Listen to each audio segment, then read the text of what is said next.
Hello there, and hello. It is I, Wullie, and the amazing Carla Tornielli. Hey, Carla. Hello, Will. Thank you for having me. I love how you say my surname correctly. I'm so happy. Thank you. Oh, you're welcome. I like saying it. It makes me sound knowledgeable when I say people's names correctly. We've got. Have a quick look in the chat here. We have. We have People Circus and Statistical Zero who've been having a wee chat together. So hi guys, good to see you. Great people here in the chat. Yeah, we'll be seeing a lot of both of those guys over the next few weeks, I can tell you. Right.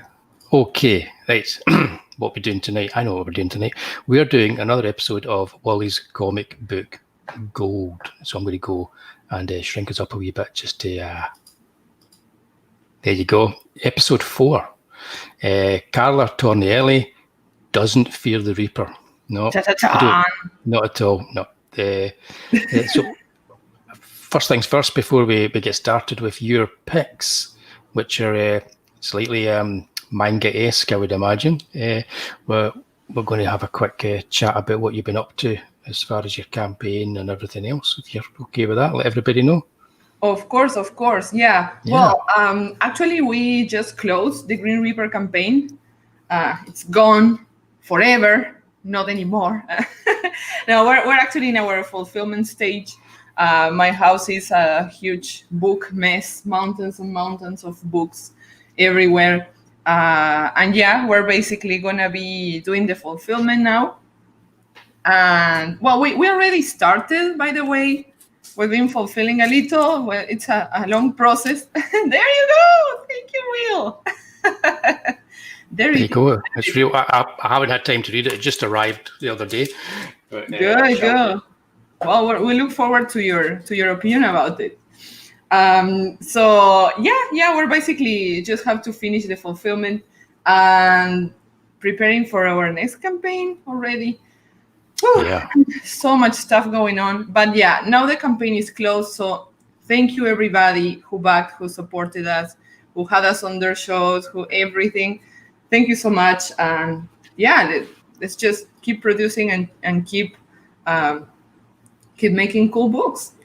Yeah, that's what we're all trying to do in indie comics and in Comicsgate. That's kind of what it's all about.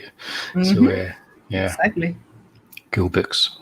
Speaking of cool books, manga. So I always ask people to send me their list of the comics that mean something to them, and you just sent me 2 authors.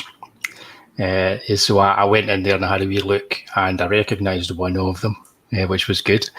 I didn't recognise the others. So we're going to talk through these, and also any other influences that you may want to bring up or that we can stumble across, and we'll get to kind of pick away at the creative things that have influenced you in some way or another, whether directly or indirectly, because that's kind of what's cool about the show.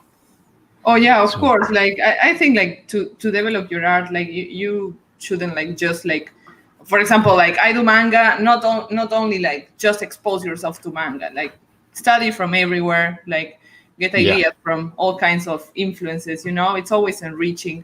And then you see how you add it to your style and how you like personalize it. But yeah, like, I don't know, like, because when you make a comic, like it's a mix of story and art, right? So the influences don't have to be strictly like graphic, it can be like the way you tell something. I don't know. So hey everybody. So Dave, that's no excuse, Dave. I'm still eating That's good. That's healthy. I would say that, I don't know, like since I entered in Comicsgate, I've been like exposed to so many like Western style artists that I learn a lot from them. I'm the kind of person that like sees, oh, this is very cool art, and I zoom to see, oh, this is the cross hatching they're using. Oh, cool. And that kind of stuff. And then, oh, I'm gonna try to do what I saw in that, and then I don't like it, or maybe I don't know. I just experiment. I'm constantly trying to change what I do. Yeah. I try to not to get too comfortable, because that would be boring, and I don't want to be bored by my own work. So I always try to like incorporate different stuff.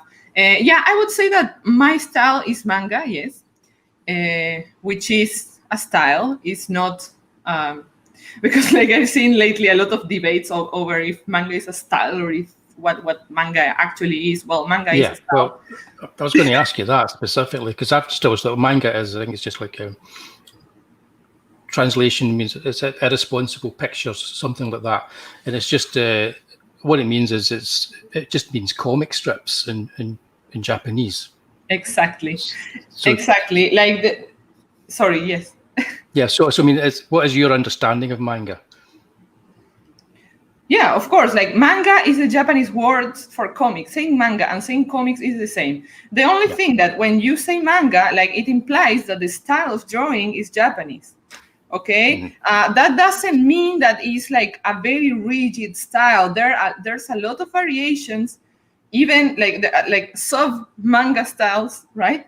But you can still can group them in the manga spectrum, right?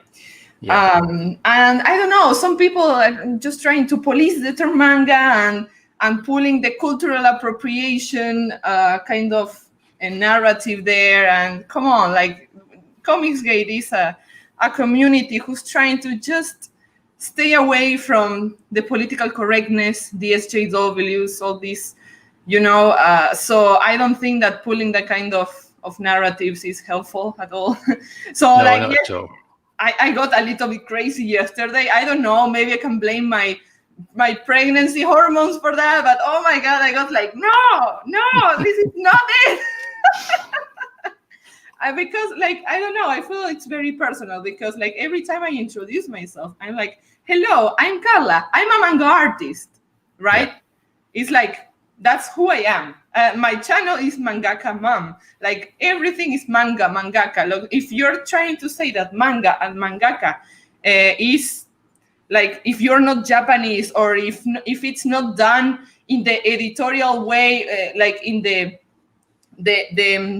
it's not how do you say, like when you order the panels in the Japanese way, if it's not like that, it's not manga. What the hell? No, purism doesn't exist in art. Well, okay.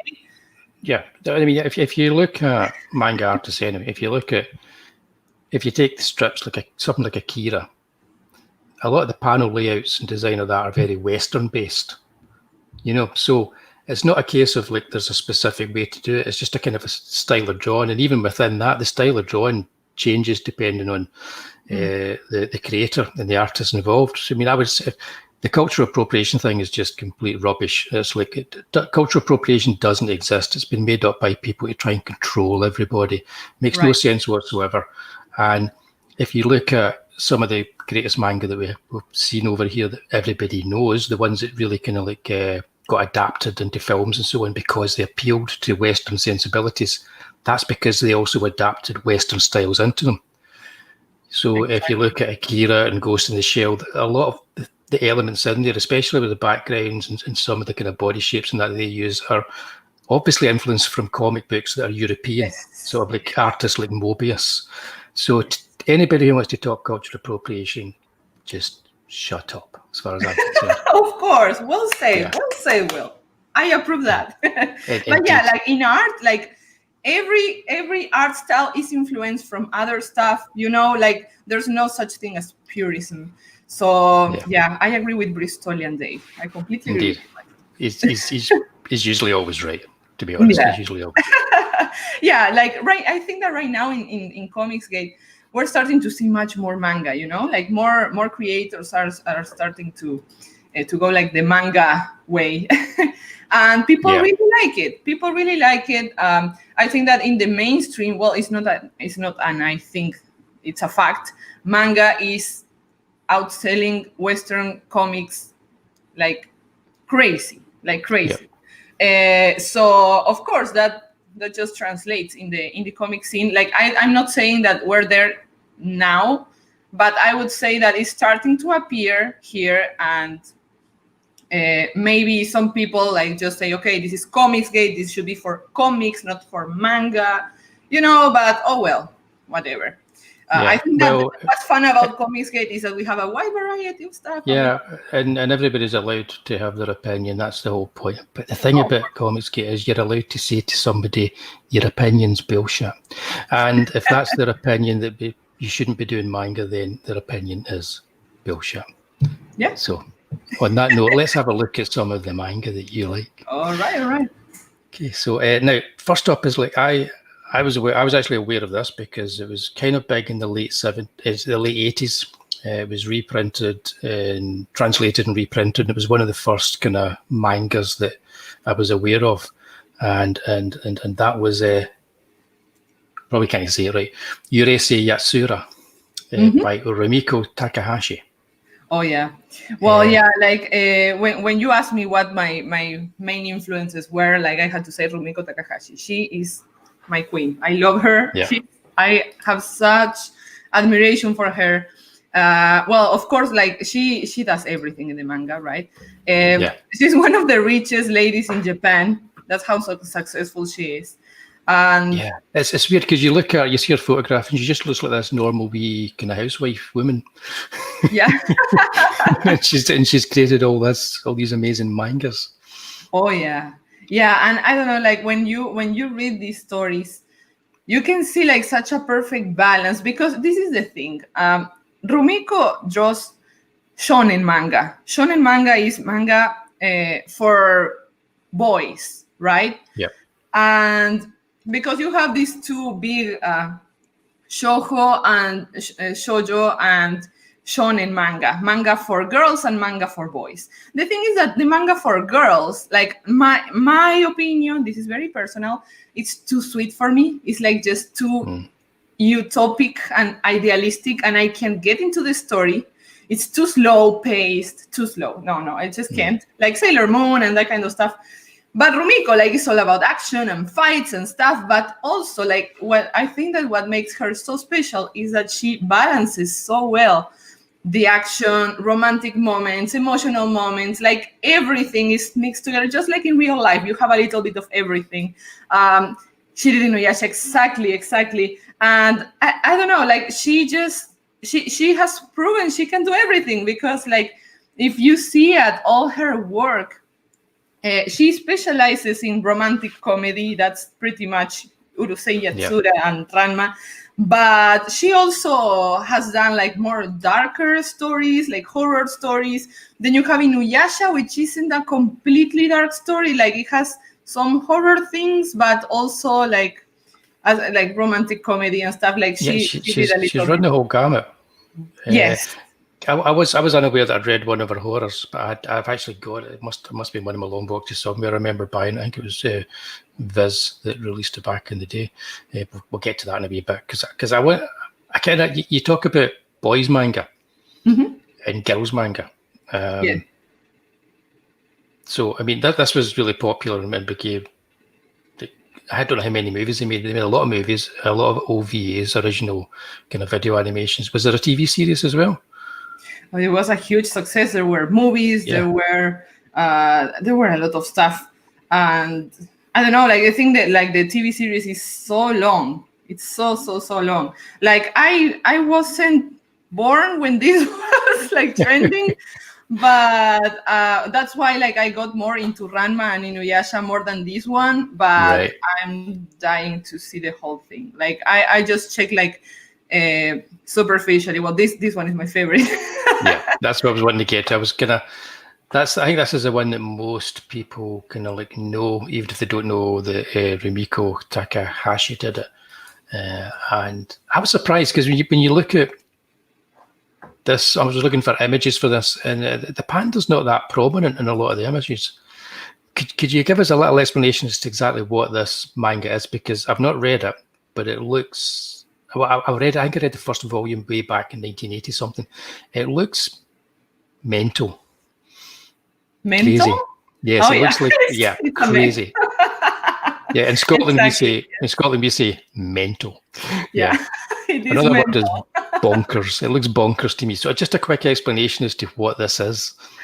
Oh yeah. I think you nailed it. That's the perfect word to describe this. You know more or less the plot of this, right? Like just the concept of these stories is complete crazy. Basically, Ranma falls in he's training because he's a martial artist, and he's training in China, and he falls in a lake or like a little water pond, and it was a cursed water pond. So the last person who drowned there was a girl. So now he's cursed, and every time he touches cold water, he turns into a woman. And then with hot water, he returns to be a man. So just the concept is complete crazy. Bonkers. Yeah. Yes. Completely bonkers. Yeah. And where does a panda fit in? Yeah. That's actually Ranma's father. Right. Yeah. Of course it is. The thing with manga is it translates perfectly into anime. People that don't read manga but watch anime will generally go and find the manga if they enjoyed it. Oh yeah, of course. Like I really appreciate that about anime. Like the way they translate the story to anime, like they even respect the panels. You feel like you're reading the manga, you know? Like it's very that's an interesting thing, because Bristolian Davis hit on there. If you watch an adaptation of most comic books, Western comic books, and then you go back to the original source material, you don't recognize it because they make so many changes. But when it comes to anime, they tend not to. And in a lot of cases, the creator of the manga is involved in some way with the anime. And I believe she was quite heavily involved in the production of the anime as well in some cases. And that could very well be because they understand that the audience, there's no reason why the audience for one medium isn't going to like what they're presenting in another medium. Yeah, and like you can even see the exact same drawing, the exact same panel in the manga and in the animated series. It's that loyal to the manga. Like it's the respect there. Well, of course they're Japanese. The respect is. And his area is Dave Schilling for Amazon now. Oh yeah. The only problem I have with a lot of manga is, and a lot of anime is, there's an awful lot of episodes to every story. The what? Sorry? There's an awful lot of episodes and chapters to every story. So I've started watching anime and I've started reading manga, but never finished it. Well, yeah, you know what? Like the main series, they're very long, especially One Piece. That's just impossible to watch. Or, for example, they add the fillers because they're doing good with the numbers, so they want to extend it as much as they can. So that's why you normally read the manga, because when you read the manga, you have like the condensed version of it normally. Right. However, now in the more like modern anime, they're starting to stop doing that. Like they're trying to do like shorter series. For example, there's a really, really good series called Puella Magi Madoka Mágica, which is 12 or 13 episodes. And everybody's seen it because it's you can watch it. Well, I binge watched it. It was really good. But I don't know if they're gonna keep doing that, like these super long chapters. But well, of course they do it for the money, right? They just want to keep producing and keep extending. Like, okay, this is a success. Yeah, let's do 100 books more. Well, Dave's going to give me some good anime. I'm still trying to work my way through all the different versions of Full Metal Alchemist, but oh, that's a good one. Yeah. That was actually a foreign woman who did Full Metal Alchemist. Yeah, I can't remember, but I've read some of the manga as well. I kind of stuck with that when I watched one of the series. I think it was the second one, which I'd read was the best, and I'm trying to watch the first version as well. But you can do it. I can do it. It's too much work to do. Oh yeah. But yeah, I pulled up these couple of pages because I had a wee look at some of it online because nefarious people put these things up online for you to read. You talk about boys manga. Is that why the girls seem to always end up losing their bras? Yeah, I don't know. I just look at these pages and they make me happy. Like they make me laugh because I laugh so much with these books. And I don't know, like, well, I really admire what Rumiko does. Like you're just reading like come on, like a black and white book in the worst paper quality possible. And you're having the time of your life. You feel like you're watching the best movie ever and you laugh and you get surprised and stuff. Like you don't even need sounds. That's a good mangaka. That's a good mangaka. And I don't know, like it's I think like the way she composes the pages and everything, she's constantly using jokes. And also, of course, it's a manga for boys. Boys want to see breasts, so she always loses. But also, they always seem to get punished for it in the manga as well. They'll get hit by a frying pan here, or they'll get stampeded by crazy people or whatever. Yeah. But like, I also like the fact that I think it's very credible in Ranma's character because this is not actually a woman. She doesn't, because like real women in this story, they are like, oh no, don't see me. Ah. But this is a boy. He doesn't have any kind of, oh no, my breast. No, he goes just like that because it's a boy. He's used to that, So I think that's a very nice touch. And I suppose it was, and you, can never remember the name of it. Here we go. And Yurusei Yatsura, she's an alien. That's what it is, isn't it? A cat. Another powered alien. She's playing around with all kinds of things here. So, is there, do you have a favourite style that she works in? Because she kind of changes her style depending on whether it's going to be comedic or horrific. I mean, you can still tell it's her. She's got that kind of old school sort of like Marine Boy, giant robot sort of like quality about the characters that she does. But for instance, in this Mermaid Forest, which I'd never read, but I'm now quite interested in reading, and Runic World, which I have read, you can tell it's definitely still her, but there's a difference, kind of more, I think it's more illustrative approach. Well, yeah, like I just wanna say that being able to be consistent and so good in so different styles, that's true talent. Okay, I just, all the props to Rumiko. My favorite style and my Achilles heel is just like the comedy, the action, and the violence working all together. Like, I think that if I get only one of them, I will get sick of it and bored. But I just like the combination. She knows very well to combine, and she really knows how to narrate scenes. Like the emotional scenes, they have weight, like you can actually connect with it. She's very good with that, with emotional connection. She doesn't make like too cheesy stuff, because that's the other thing I see a lot in manga. Like they want to make a romantic moment or a fun moment, and it's like too cheesy for me. This is more like okay, there's about to happen something sweet, and then bam, somebody, like, I don't know, something unexpected happens or something fun happens, and she's constantly like breaking the moment, and I don't know, I think that makes you like impossible to stop reading. It's too exciting. Cool. Well, I'm going to give Mermaid Forest, or the Mermaid Saga, a wee go. I'm going to maybe have a wee look at some of that. The anime for that looked quite good as well, so I might even give that a look. Yeah, that's a very good one too. So yes. Before we jump to this chappie here, is there anything that I've not talked about, or for instance, Inuyasha, the one that is that Inuyasha, however it is, that one. Yeah.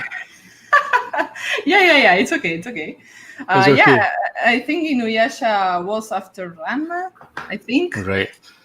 And Inuyasha was, well, everybody was used to read the Ranma back then, so they were expecting something more like lighthearted and more hilarious, but Inuyasha's not that. It's more dramatic, more heavy. Of course, like it has like a lot of fun moments and stuff, because she keeps breaking, the patterns and stuff. But the more prominent note in the story is like drama and a little bit of horror moments. I remember my brother, like, well, me too. When we were kids, we were like, I don't know, 10.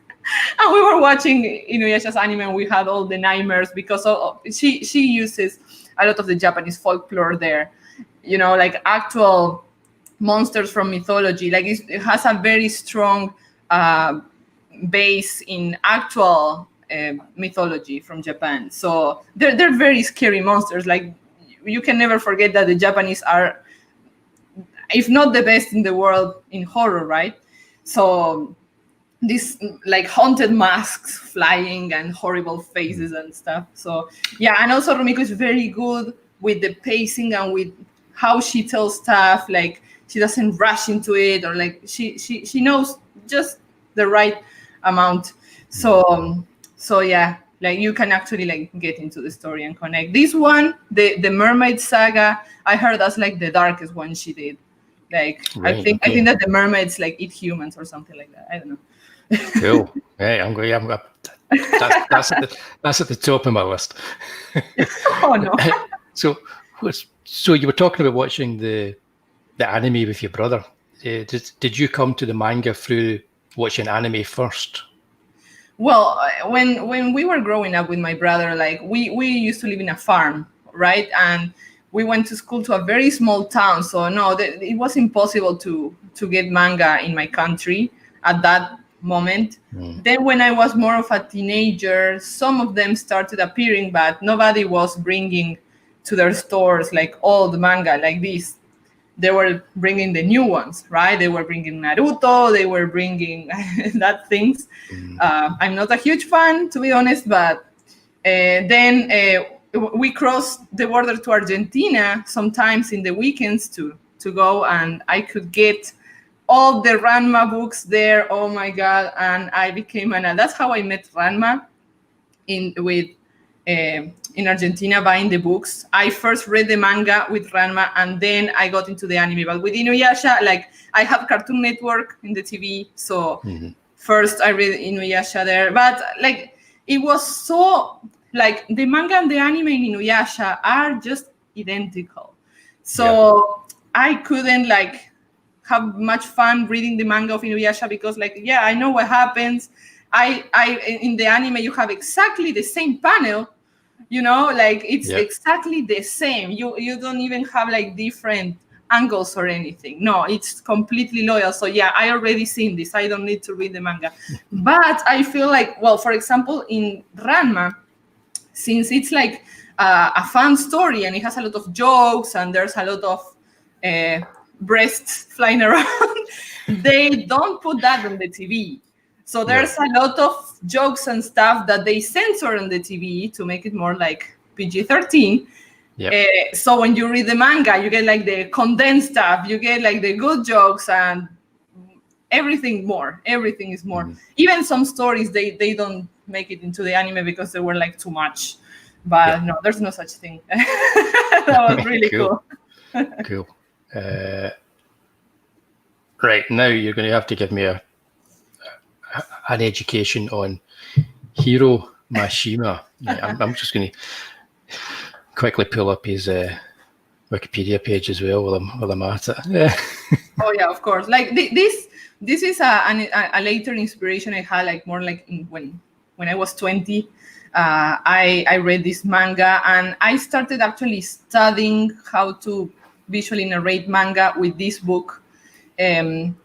I also like the fact that this author mixes, action with other stuff. However, it's not as deep as an influence as Rumiko. No, it's not as deep, but I really like it, and this really influenced my style.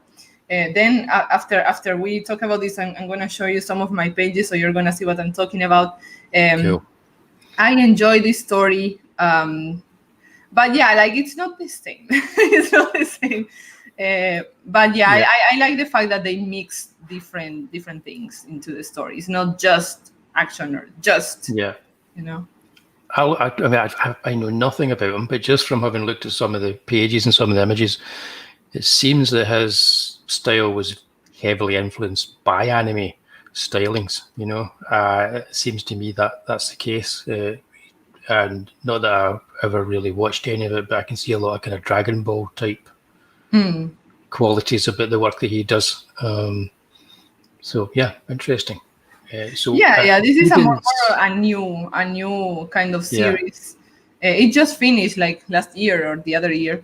Right. So yeah, I like it.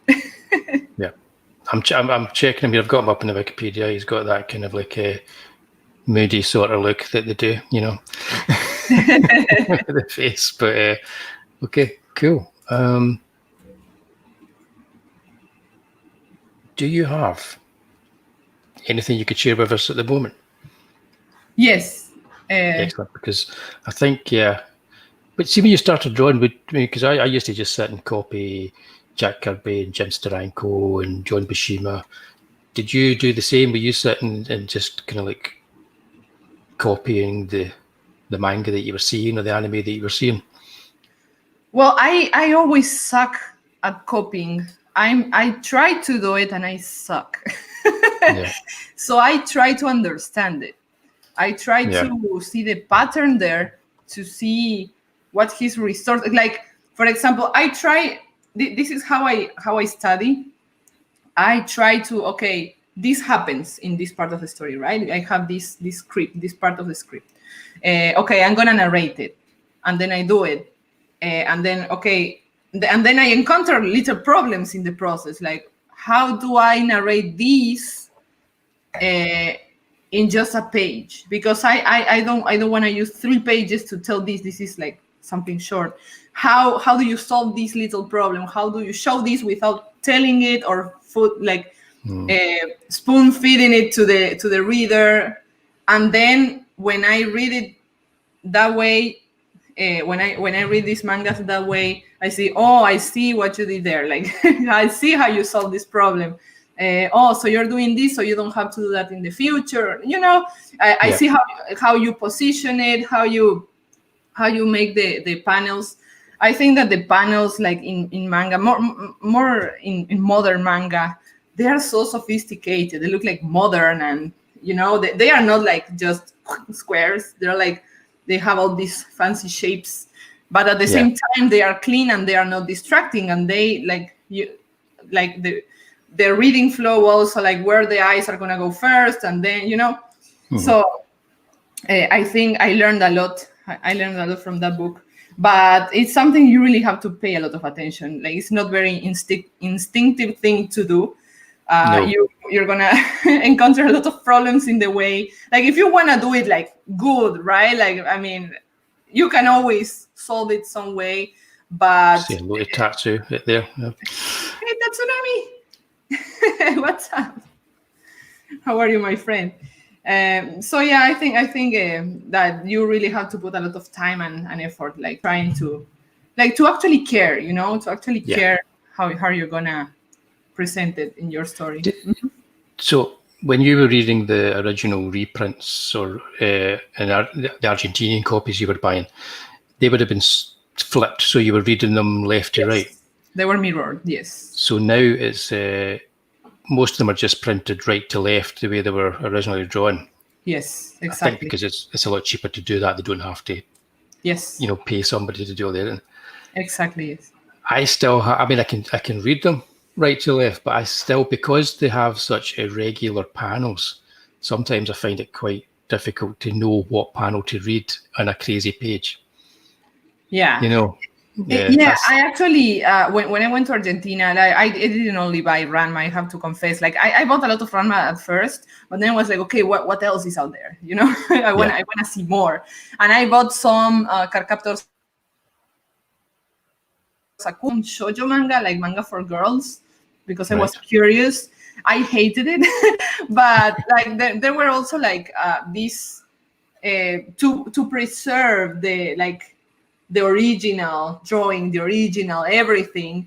It was in the Japanese way of reading, so you have to go to the bottom of the book and start reading in the opposite sense. Like, at first you say, oh no, but then I promise you get used to it. I promise. Like, it's just a matter of 10, 20 pages and you really get used to it. You don't even think about it. But Ranma were mirrored. This is some of the work of in the Green Reaper 2.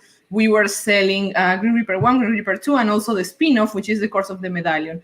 And in the Green Reaper 1 and 2, I use like a kind of a mixed style. I try to westernize it, failing miserably. But in this spin-off, I really tried to go full manga. I was like, you know what? I'm just gonna do full manga. Let's see what people think about it. I just wanna like test the waters to see what people think. If they like it, then I'm just gonna go full manga, because this is what I love doing the most.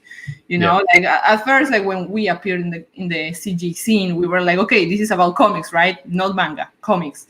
So let's try to like make it more comic friendly.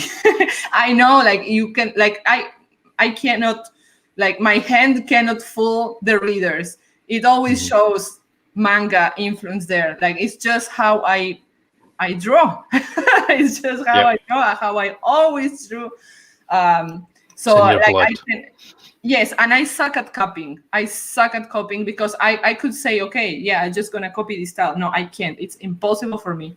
So yeah, no. So I decided to like, you know, just be free and say, you know what, I'm gonna do something more manga style. So this is more or less what I did. Wait, that's not it. And yeah, because I saw that last one. I saw that when you posted it, I think on Twitter by mistake. I want to show you a page. I think you should go all manga for the next one. I think so too. I enjoyed it so much. I had so much fun, and people actually liked it. And people is starting to be more like excited about manga. There's slowly appearing more creators proposing manga projects, you know. So and also like as you know, like here with my husband, our brand is called White Cat Comics, right? So he's an amazing writer. I love his stories. However, he tells me, okay, I wrote this, but I don't see it as a manga. This one I see it as a manga. This one I don't see it. This I see it more European. Okay, I'm sorry, I can't. So the next project we're preparing, we're actually expanding the team. We're adding some new artists, but I also have some ideas on my own. So I'm just gonna go like the manga route. Yep. And John is gonna be doing some manga and some not manga. But yeah, I think that's cool, because like I also want to do something more like what Rumiko is doing. I have no idea how people are going to react, but I think it could go well if done right. Yeah, I think I mean, for one thing, it's going to be more comfortable for you to tell a story in a style that you're comfortable drawing in. So that alone is going to get across to the reader, you know, that they're going to look at it and they're going to feel that they're invested in the world, because you're probably more invested in the world, and that's a good thing. I think there's also a crossover there. I mean, there's a big market probably outside of CG that would be looking for that kind of book too, because there's a whole indie market out there other than just us as CG. There's a whole indie market, and don't just limit yourself to one market. Find them all. Yeah, definitely. So yeah, I think I'm gonna go that route. And why I think it's gonna be like, I think it could be a good idea, because it's not like this very extremely girly manga, because like we have been talking a lot about this with Liam Gray. You know, he has Xenotype. He has, I think it's one of the biggest manga projects right now in CG. So he was telling me like, oh, but why don't you do something that appeals to girls? You know, like these webtoons. You know, like you go to webtoons and then you have all these Korean princess. And princess, but like the prince, like, you know, the very handsome guy, and the roses flying, and that's so kind of handsome but feminine as well. That kind of so feminine. So no, I don't know, like, and I don't think Rumiko does that. I would like to do something like that. And I also think that both men and women would enjoy that, because you have all these things. I love to draw very sexy women, like with the big stuff, you know. I have seen that. Yes. Yeah. I think it's fun. I also like comedy, also like action. So I definitely think that everybody could get into that story. Like everybody 18 years and older, of course. Cool. That's good. That's cool. I mean, you shared, I think it was there's a few things you've shared recently, and I looked at them and thought, yeah, that's the way you should be going. So I definitely think that. Oh, yeah. I think Tatsunami's talking about the second drawing there, about the details, because it's incredible stuff. Yeah, looks great. Thank you so much. You know what I always liked about the manga that I looked at? I always liked the way that they would occasionally have 3 or 4 pages that were watercolors, and then they would lead into the black and white pages.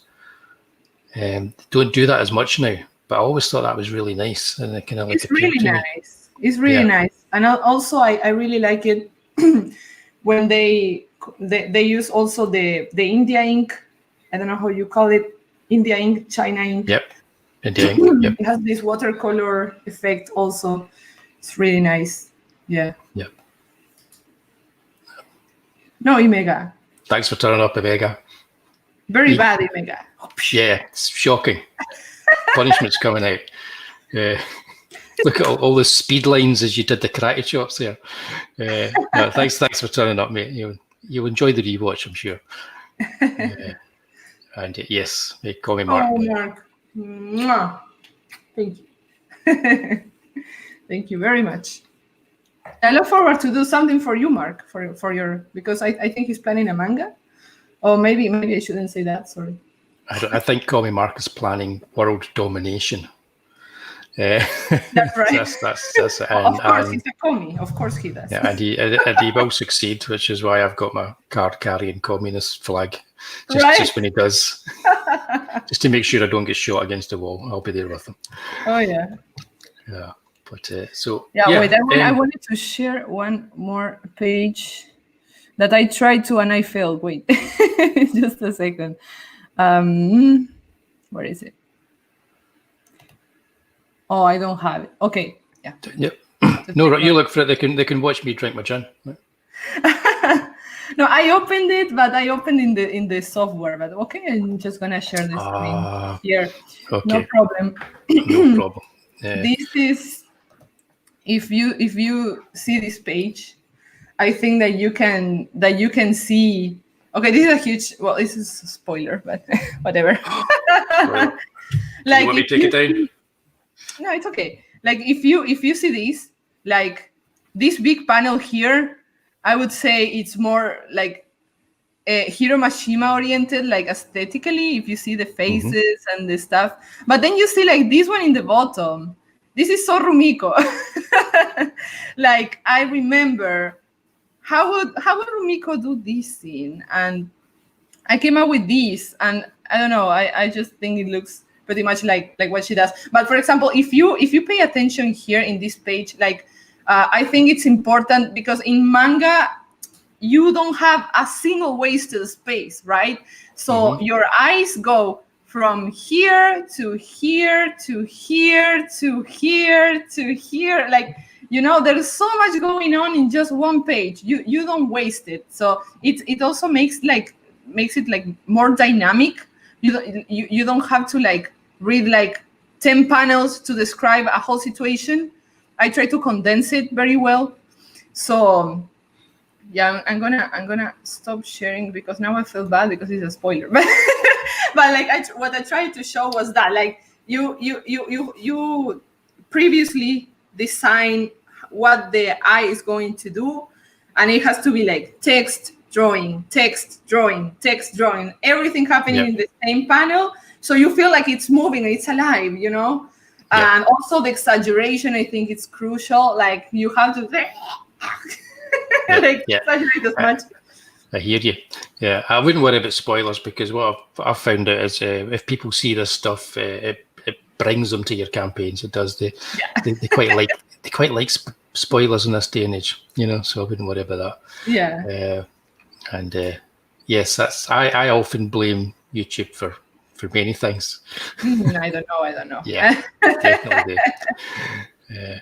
Right. So I'm going to quickly share my screen again. Right. Bring us back to where we were, and just so I want to go back for a second and just bring up now. When she created this, it's one contained story, isn't it? It's a whole kind of like lot of books that tell the story. Has there been a reboot, or is there going to be a reboot of this, do you think? What, sorry? Like a remake. Are they talking about doing a remake? I don't think I've seen a remake. Because how do you feel about that? Because you know how like with Netflix now, there's a lot of like, let's remake things and do things differently. Would you be happy with somebody coming in that wasn't the creator and doing a remake on this? Of course not. This is perfect as it is. Don't touch it. Don't ruin it. It's perfect as it is. Yes. Has there been a live action version? I don't know. Is there a live action version? I couldn't find anything. But one thing I did think is, do you think that they stole the idea of Kung Fu Panda from just looking at the images of Ranma and a half? Because I think they did. You think?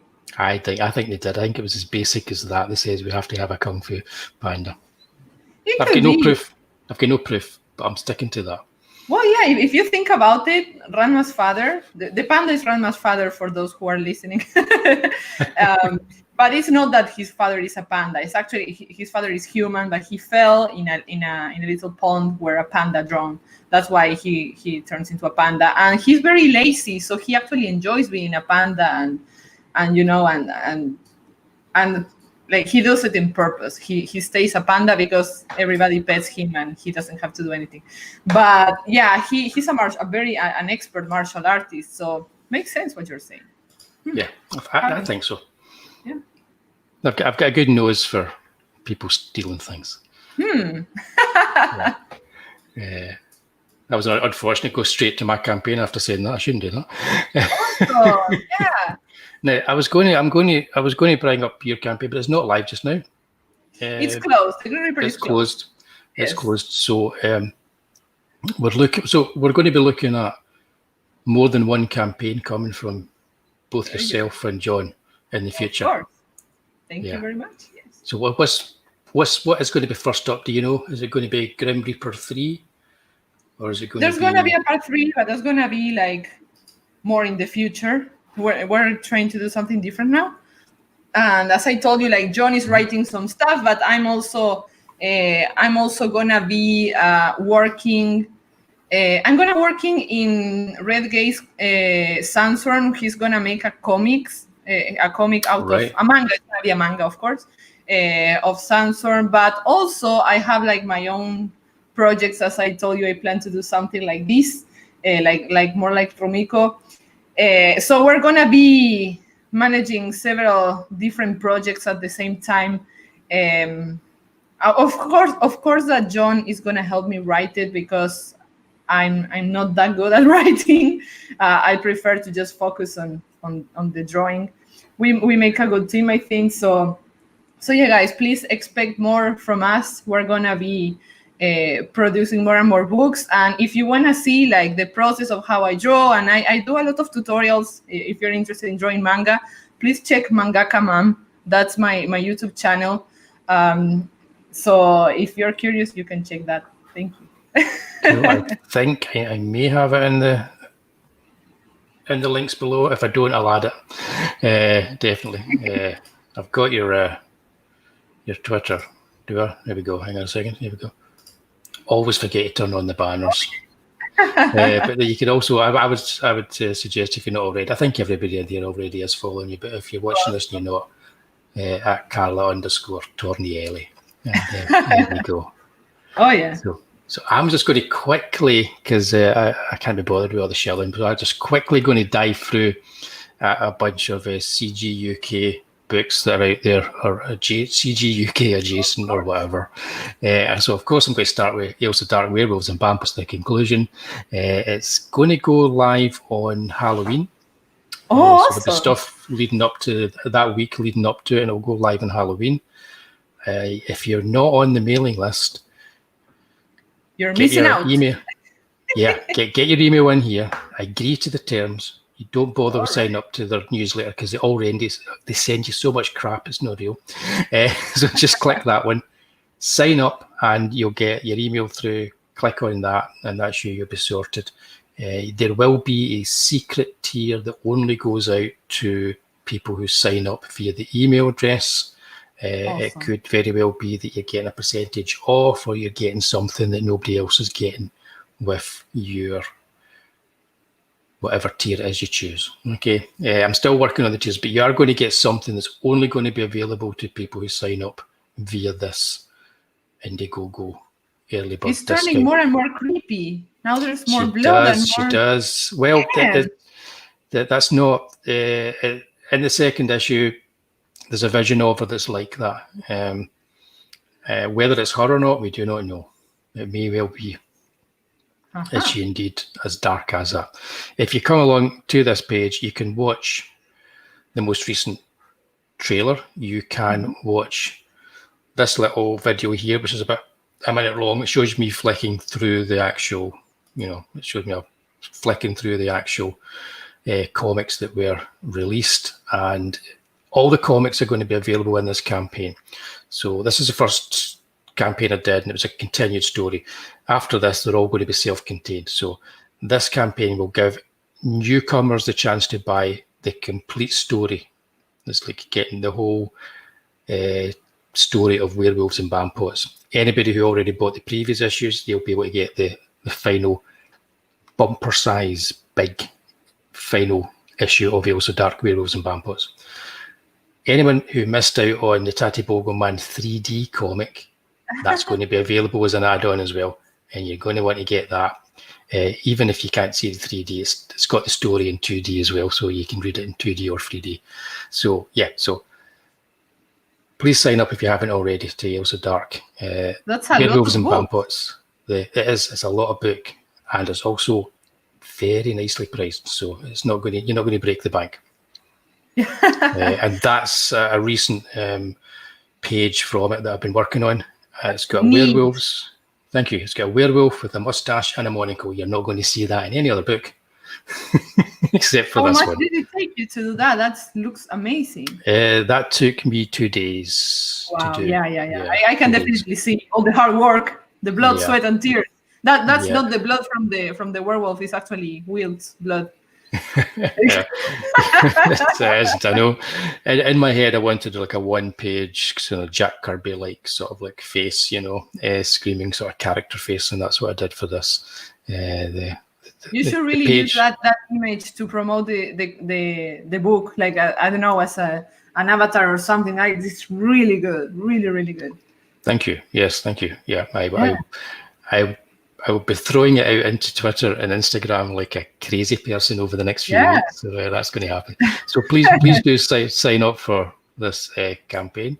I've lost the chat. This keeps happening to me. Where do I go? There we go. So yeah, I'm also working on Charlie's London from East Lane to the Limelight. So is my mate Statistical Zero's been doing lots of these great kind of like sketch cards. You can see them going out there. On his Twitter. They're all fantastic. There's quite a few people that you'll recognise that are involved on this campaign from Charlie's London. Captain Frederick Head has been working on it. And you've got Donald DeLay, Vinnie Tartamella, and Job Carl Steffen from Mary Boys doing variant covers. I'm going to be doing a one-shot that Charlie's London has written that is going to tell the story of Stan Laurel and Charlie Chaplin when they first met each other working for Carnell's Fun Factory. Awesome. Okay, so it's going to be really good. So I'm working on it, and I've already signed up for the campaign, so you should do the same. Sign up for the campaign, people. Another one. This another. Yep, that's some evil communist mastermind has come up with this, and it's not Daredevil, and sign up for that as well. If you haven't seen any of Commie Mark's previous work and you want to get a feel for what's coming your way, you can still back the in-demand adventures of Kim Il-sung and Best Career, the craziest book ever to come out of anywhere, let alone Comicsgate. A masterpiece. Indeed. It's a masterpiece, yeah. I saw on Twitter, I think, I don't know if you're still here, Mark, but I did see on Twitter that he'd put out, he's going to have like a long marathon burning, because one of the tiers, which 9 people have claimed, was to not actually receive the book because they're so appalled by this. They want the book to be burnt, so they actually spent 11 Great British pounds for him to burn a book. So he's going to be, I think he's going to be live streaming that at some point. So that's going to be fun. The Mighty People Circus has created this lovely little A5 art book, which is still in demand. Yeah. Very nice. Kind of speaks for itself. It's just fantastic, disturbing, and beautiful all at the same time. Yeah. Cool stuff. So it's also incredibly cheap to get a hold of. Incredibly cheap. It's well worth your money. Very good. Here we go. Mary Boys. Now this campaign's done really well, rightfully so. Chubbs, fantastic. Mary Boys. I think I always say to people, it's Father Ted meets the Teenage Mutant Ninja Turtles. I think that's the first time that I saw Chubb promoting it. That's kind of how he explained it. But it's got its own feel. And if you like old school illustrators like Will Eisner, Jack Davis from Mad Magazine, you'll love this because he channels that kind of style, but very much through his own style. I've read both issues a few times now. It's a really good indie comic. And our guests from a few weeks back there, the Mortal Worlds creators, Michael and Caroline Anden, they've got in demand Mortal Worlds, which is another unique comic that's coming out of Comicsgate and out of CG UK. It's just got this very bold look to it and a very high concept idea behind it, sort of a Lovecraftian science fiction time bending story. So I'm looking forward to that. Again, very nice. Yeah, all very affordable as well. And don't know who are these people. Let me see. Yes, Mandy and Pete, of course. Mandy Summers and Peter Gilmore and Super Dead. I'm looking forward to this because I like my horror. And you've got the choice here of getting Peter's cover to the book or some bloke called John Malin who's done a cover as well. Or you can buy both. If you like horror, I think if you like gnarly, gritty, down and dirty horror, especially by the look of it, love this page and this page here. Then this is a book to have a look at. That's my phone. So give me 1 second. Oh my god! I was looking at the page, like all these like zombies and creepy stuff, and then you set me up, Wullie. You set me up. How do you think? I thought the phone was in silent. Oh my god! So again, just handed it to my wife. Rather than go to there. My heart, quick. Right? But yeah. So, Super Dead. Dun, dun, dun, dun, dun, dun. Yeah, like that was unexpected. You're just telling me. But you know what? When something like that happens, the only person that can save you is Death himself. Only Death can save us as an amazing looking book that Russ Leach has put together. And I backed this on day one. Look at that. That's proper old school. It should be the way that they're doing comics just now at Marvel. This is what they should be doing. This is what a Marvel comic should look like. So yeah, get yourself some some death with only Now death I'm can sad save us. that we closed the Green Reaper because it would be a good fit here on the horror stories. Yeah. Well, this is an interesting take because this is a character I believe who looks like the Grim Reaper but isn't the Grim Reaper, or looks like death but isn't death. It's just the way seemingly there's a scientific explanation, there's a sort of sci-fi explanation for the way that he looks. So I'm looking forward to finding it out. I don't listen too much when I hear Russ explain it. I kind of zone out because I want to read it. I don't want to know too much about actually what's going to be in it. But yeah, this is a great looking campaign. Get that shifted up. That's got to get shifted up. So I'm pretty sure everybody in the chat has either got this backed or going to back it. But if you've not, share it and kind of like get it out there for people. But of course, spend a lot of your time shilling this one, guys. Really get it out there. Get it out there. Yeah, that's it. See, I got through that fairly quickly. There's a lot of books there. And I just want to say thank you to Carla for coming on and nearly getting terrified to death by my incredibly loud phone. That's a landline which only rings about 3 times a year. Only ever. I know. So it's like it's one of those things. No, it's been a pleasure because I know I was on your show and it seems like it was quite a while ago now. When was that? Seems like forever. It was before. It was. It was before the great lockdown of 2020. Yeah, wow. Yeah, that's what it was. So that's a long time ago. Yeah, we definitely have to do something again. When I go back to streaming like more frequently, definitely yes. What are you having to eat? Well, I'm curious. I had a bolognese is what I had for my dinner. I've got some breadsticks because I had some breadsticks. Prior to that, we had like various stuffed olives, cheeses, and cold meats. I've been eating and drinking all day. That's what I've been doing. It made me so hungry. Why did I ask? Well, some days it's just kind of like I woke up today and thought it feels like a Sunday. I should spend the whole day just eating, and that is what I did. But yeah, it's been great fun having you on your show.